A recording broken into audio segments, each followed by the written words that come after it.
Although Queen Elizabeth was being monitored last week after she met with son Prince Charles just 2 days before he tested positive for COVID-19, she's now back to in-person meetings.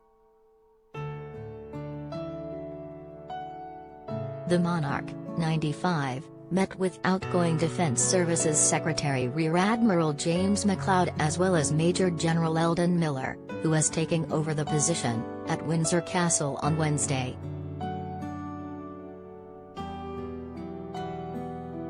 The Queen used a walking cane, as she has during a number of appearances since October.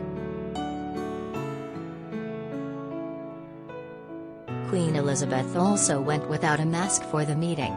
People in Northern Ireland and England are no longer legally required to wear masks in most public spaces, although face coverings are still required in certain settings, such as in hospitals and on public transportation. It was announced last week that the Queen had met with her son Prince Charles, 73, just 2 days before he tested positive for COVID-19. A royal source said at the time that Queen Elizabeth was not displaying any symptoms but was being monitored. Days after Prince Charles, who first tested positive for the viral disease at the onset of the pandemic in March 2020, went into self-isolation, his wife Camilla, Duchess of Cornwall, 74, also tested positive for coronavirus. Clarence House added that Camilla is triple vaccinated. The Queen was seen for the first time since the COVID scare when she conducted 2 virtual audiences from Windsor on Tuesday.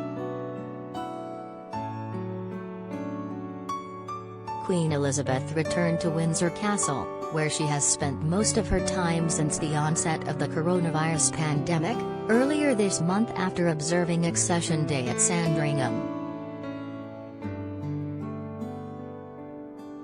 According to the palace, the Queen would be resuming her normal duties of audiences, credentials and Privy Council meetings, continuing to mix both virtual and in-person events.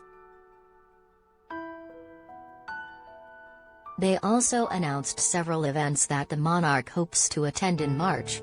The first is a diplomatic reception at Windsor Castle on March 2, a white tie event that usually takes place in December. Dressed in their best, including tiaras, members of the royal family welcome over 500 members of the diplomatic corps.